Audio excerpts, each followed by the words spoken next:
Hi, I'm Lili, one of the apprentice gardeners with the City of London Corporation working in the city gardens. Today we're going to tell you a little bit about some of the hidden gems in the middle of London you might not even know exist.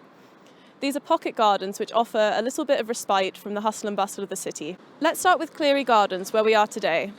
This beautiful little garden is set on 3 levels and is only a stone's throw from St Paul's Cathedral. The garden is named after Fred Cleary, a great campaigner for increasing the city's open spaces. In 2007, it underwent a major redevelopment as the Loire Valley Wines Legacy Garden, with vines and aromatic plants to evoke the flavours and bouquet of wines from the Loire region. This stepped series of gardens is the result of post-war clearance but has an industrial heritage that can be traced back as far as Roman times. The gardens cascade down a slope leading to the river, and in 1964, the remains of a substantial Roman bath was discovered near the site. The upper terrace, with seating facing the main road, is also lined with the tree peony monument, a gift from Yatsuka Town, Japan, in 2004.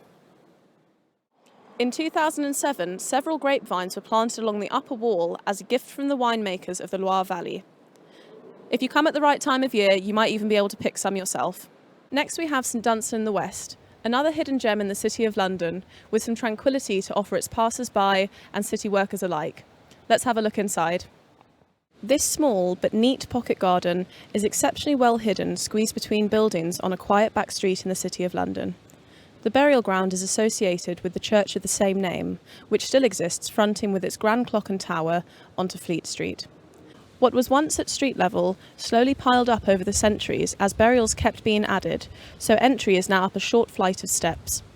What's left is the middle section of the old burial ground, and around the edges by the railings a few headstones remain to remind us of its former use. Earlier this year we planted some herbaceous perennials to add a bit of greenery which will change throughout the seasons. Here we have some hostas that have just finished flowering, as well as some anemones which add a little bit of brightness with their lovely flowers that have just come into bloom. We also have some purple from the flowering liriopas. The 3 trees in this garden are plane trees, and they reach almost as tall as some of the neighbouring buildings. London plane trees are important in London as they were once planted because it was believed that their bark absorbed pollution from the air. One of our favourite spots in this garden is the bench on the west side, framed by Persicaria and nearby the last remaining headstones on the site. Today I'm in St Olaves, a churchyard on the corner of Dissecting Lane and Hart Street. St Olaves is one of the few medieval churches in the City of London that survived the Great Fire of London in 1666. Before you even step into this garden, there's something interesting to look at in the form of the churchyard gates, which are ornamented with skulls, which represent mortality. On that note, there are 2 significant people buried in this churchyard, including Samuel Pepys and William Turner. William Turner is known as the father of botany, and in fact there are some plants in this churchyard that are associated with him.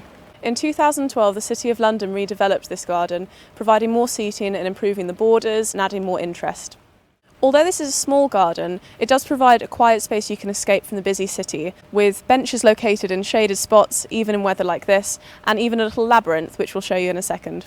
I'm standing in the middle of a pavement labyrinth which has the Jerusalem cross at the centre. If you follow these black tiles all the way around, eventually you'll get to the middle here. It's something that might take a while, so definitely take a lunch break to do it.